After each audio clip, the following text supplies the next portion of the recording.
Hey, everybody. Hope you are doing well. I am actually feeling pretty good today because I finally got my Bruins Pooh Bear jersey. See? Pooh Bear right there.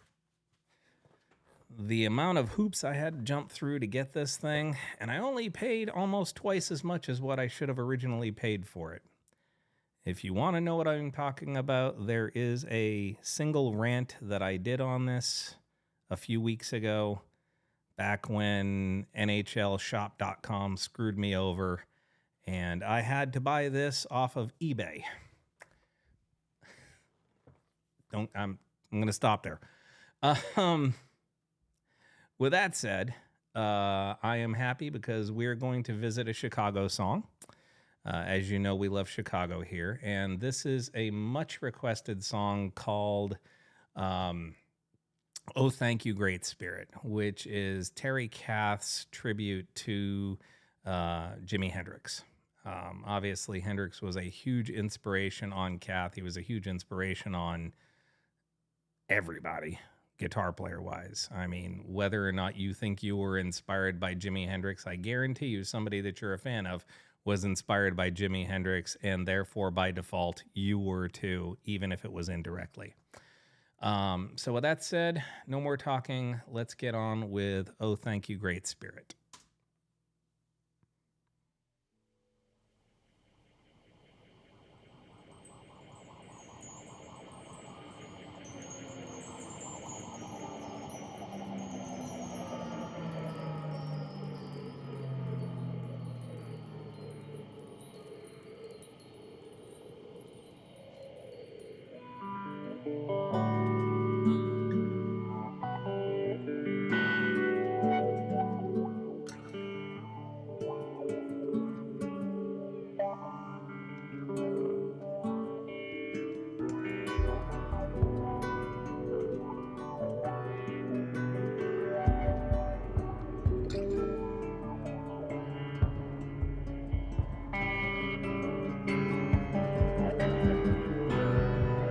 Pulling myself out of a dead sleep.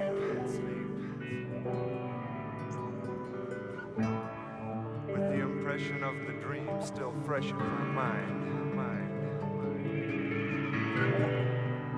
Before I'm even awake, the words, the music were complete.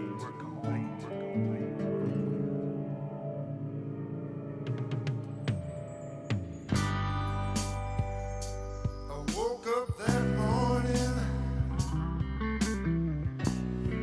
feeling so rested and young. My mind was clear of all the problems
So here's the thing about that song. First things first, as you could probably tell, every time I listen to it, I just get lost. I feel a need to just lay back and let Terry take us away. It's what I do. The tempo rise towards the end just really harkens back to, very Hendrixy songs. I think immediately of stuff off of Axis Bold as Love and Electric Ladyland, both. The tempo rise is fantastic. I mean, what Danny and Peter do in the rhythm section to just gradually build it up is fantastic. The percussion part in the background that's very, very faint, but actually sounds like a galloping horse. Incredible. Not 100% sure whether that's, one of the guys, whether it's the horn section pulling that off or if it was the percussionist that they brought in later on. Doesn't matter. It just fits the song perfectly. The thing that's a little spooky about it, in my opinion, this is on a later Chicago album. We're talking probably, 77, 78 time period. It, as much as it is a tribute to Hendrix, it is almost a bit of a requiem to Terry, meaning simply that he wasn't with us too much longer after he recorded this, after the band recorded this. And so there is this kind of a melancholy morbidity to it that just sort of, I don't want to say it comes off as a precursor to Terry's own fate, but if you think about it in terms of sort of his own, I don't want to say self-eulogizing, but sort of a self-awareness, even if not fully aware of, time is fleeting and I may not be around that much longer kind of. I don't think he was thinking that necessarily because, not too long after this, he also had his child just a little bit before he passed away. So, he was looking forward to life and looking forward to living it with his lady and his daughter. But then life took him, things took him. And in a sense, again, it is sort of a little bit of his own sort of personal funeral requiem. Even though, again, it wasn't meant intentionally that way, it could be thought of that way. I know I'm spinning off here and I'm getting into sort of the deeper weeds of this whole thing, but there is something to that, at least in my mind. And so, yeah. And it happens more often than you think it does. I mean, I had said it earlier when I did that Stevie Ray Vaughan video on the song Life by the Drop. And, again, recorded before Stevie passed away, released posthumously. And, in a sense, you could take it as a sense of a sort of a, again, self-eulogy, if you will. I don't know. Again, my brain is sort of kind of spinning off into this mindset. And I just can't help myself and think about it that way. So there's this little bit of, I don't know, melancholy feeling that I have about this song. I love it. I mean, I absolutely love it. And I get lost in it every single time it happens. Every time the song comes on, I feel this sense of just energy and emotion flow over me because, frankly, it makes me think of people that I've lost, whether it be the love of my life, Christy, or whether it be family members like, either of my sisters who've passed away or my father or other dear friends that just left with, no preconceived notion that they were going, with whatever happened to them. And so it's a song that I love, but I also don't love listening to it because it just brings these emotions up. And I play it for certain situations. I'll play it intentionally for certain situations. I'll play it obviously for doing this video, but it's one that I don't know, it's one that I kind of keep to myself. Just again, because it can make me mentally spiral off into these questions and answers that I can't really answer, can't really ask and expect an answer. It gets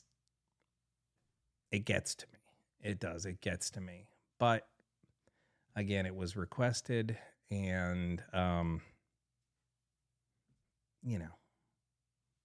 why not? With that said, please feel free to leave a comment in the comment section below. I do appreciate you for watching the video all the way through and listening to me ramble on for 5 minutes about whatever is going on in my brain. We can talk about it further. I'm happy to do so. Please know that I appreciate you, and I wish you all well. Take care.